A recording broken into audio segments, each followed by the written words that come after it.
In this video, we will be assembling the Brinly Cultivator model CC-560BH. This video also applies to model CC-560BH-A for use with garden tractors and UTVs. Note, a sleeve hitch is necessary for operation. The manufacturer of your garden tractor or UTV will have to determine the correct sleeve hitch for your vehicle. Using wheel weights and chains are also recommended. Tools required for assembly: a 9/16 inch wrench, 2 3/4 inch wrenches, and an 11/16 inch wrench. Step 1A. Assembling the hitch bracket. Loosely assemble the hitch bracket to the pull bar by passing a 7/16 inch plow bolt through the middle hole of the hitch bracket and the second hole down on the pull bar, and adding a 7/16 inch lock washer and a 7/16 inch nut. Do not fully tighten just yet. This piece may need to be adjusted. Then repeat the step with the second hole in the hitch bracket, passing a 7/16 inch plow bolt through the hitch bracket and pull bar, adding a 7/16 inch lock washer, and securing the bolt in place with a 7/16 inch nut. Note, just hand tighten for now, do not fully tighten just yet. Step 1B. Assembling the tie strap. Add the tie strap to the pull bar by passing the 1/2 inch by 1.5 inch bolt through the hole just after the curve in the pull bar and the tie strap. Add a 1/2 inch lock washer and a 1/2 inch nut at the end to secure the tie bar in place. Step 2A. The frame angle assembly. Assemble the first frame angle to the tie strap by passing a 1/2 inch by 1.5 inch bolt through the first hole in the frame angle and one of the holes in the side of the tie strap. Then below the tie strap, add a 1/2 inch lock washer and a 1/2 inch nut to the end of the bolt, securing the end of the frame angle to the tie strap. Hand tighten only, do not fully tighten at this time. Step 2B.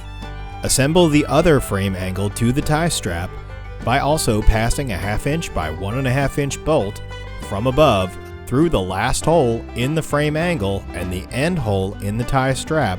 Then add a 1/2 inch lock washer and a 1/2 inch nut. Hand tighten only at this stage, as the frame angles may need to be adjusted. Step 3. Assembling the frame tie bar. Assemble the tie bars to the pull bar by passing a 1/2 inch by 2 inch bolt through the tie bars and the pull bar, and on the other side adding a 1/2 inch lock washer and a 1/2 inch nut to secure the tie bar to the pull bar. Step 3B. Assemble the frame tie bar to the frame angles by passing a 1/2 inch by 1.5 inch bolt through the 6th hole from the other end of the frame angle and the tie bar. Add a 1/2 inch lock washer to the other end of the bolt and secure the tie bar to the frame angle using a 1/2 inch nut. Repeat this step with the other frame angle, adding a 1/2 inch by 1.5 inch bolt through the 6th hole from the other end of the frame angle and the hole at the end of the tie bar, adding a 1/2 inch lock washer and a 1/2 inch lock nut to secure the frame angle to the tie bar. Step 3C. Now tighten the hardware from Step 2A, using 2 3/4 inch socket wrenches to fully secure the frame angles to the tie strap and hitch bracket. Then flip the piece over before adding the spring shanks. Step 4A. Add the spring shanks to the frame angles by passing a 1/2 inch by 1.5 inch bolt through the 3rd hole in the frame angle, add a special spacer, then the spring shank. Then on the inside of the spring shank, add a 1/2 inch lock washer and a 1/2 inch nut to secure the shank to the frame angle. Add the next shank 4 holes away by passing a 1/2 inch by 1.5 inch bolt through the frame angle, add a special spacer to the end of the bolt before adding the shank. Then on the inside of the shank, add a 1/2 inch lock washer and a 1/2 inch nut to secure the shank to the frame. Then, on the 4th hole from the other end of the frame angle, add the 3rd spring shank to the frame by passing a 1/2 inch by 1.5 inch bolt through the frame angle, adding a special spacer, then adding the spring shank, a 1/2 inch lock washer, and securing the spring shank in place to the frame angle with a 1/2 inch nut. Ensure the spring shanks are set to run straight in the direction of travel towards the hitch. Repeat this step on the other side, assembling the 3 spring shanks to the other frame angle. by adding a spacer over the third hole in the angle, then passing a bolt through the spacer and adding the shank, adding a lock washer to the end of the bolt and securing the shank in place with a nut. Count 4 open holes down from that and add the second shank by putting a spacer on top of the angle, passing a bolt through the angle and the spacer, adding the shank, placing a lock washer on the end of the bolt and securing the shank in place with a nut.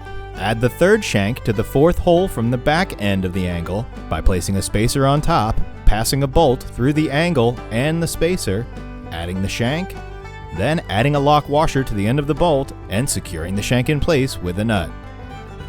Now you may want to flip the piece over to rest on the shanks before adding the center shank and the gauge shoes, making sure all of the shanks are facing in the forward or towing direction. Step 4B, adding the extra spring shank. When assembling for in-between row cultivation, the extra spring shank will be mounted in the center of the cultivator, utilizing the same hardware that attaches the tie bars to the pull bar. Simply undo the nut at the end of the center bolt and add the center shank. Then replace the lock washer and the nut onto the end of the bolt, making sure the shank is oriented in the same direction as the other shanks attached on the frame angles. Step 5A, assembling the gauge shoes. Add 1/2 of the gauge shoe to the last hole in the frame angle by passing a 1/2 inch by 1.5 inch bolt through the back hole of the frame angle and the round hole in the 90-degree gauge shoe.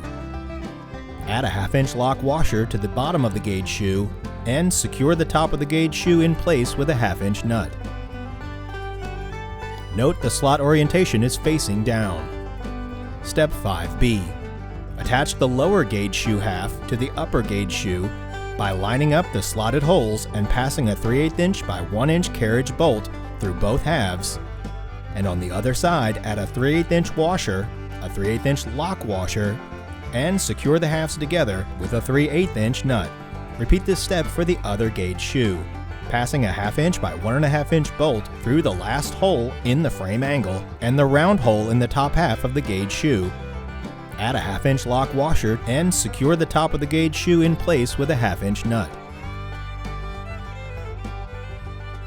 Then attach the lower gauge shoe half by passing a 1 inch by 3/8 inch carriage bolt through the slotted holes in both halves, and on the other side add a 3/8 inch washer and a 3/8 inch lock washer and secure the gauge shoe halves in place with a 3/8 inch nut. Congratulations, your Brinly cultivator is now assembled. Step 6. If additional weight is needed, a concrete block should be attached to the center of the pull bar with the rod tie down, a 3/8 inch plain washer, a 3/8 inch lock washer, and a 3/8 inch nut. Attach the cultivator to your tractor hitch and adjust the cultivator to obtain the desired depth before tightening all bolts securely. Adjust the gauge shoes to maintain the depth. Then tighten the bolts on the shoes securely. Using 2 3/4 inch socket wrenches, tighten all of the bolts attaching the spring shanks to the frame angles on both sides of the cultivator. And make sure the gauge shoe assembly and hitch bracket and strap assembly bolts are also tightened fully. The pull bar may be inverted to increase the depth of cultivation. Note, the cultivator must be stabilized to eliminate side-to-side movement when cultivating rows. This is an adjustment on the sleeve hitch. Refer to your sleeve hitch manual for instructions.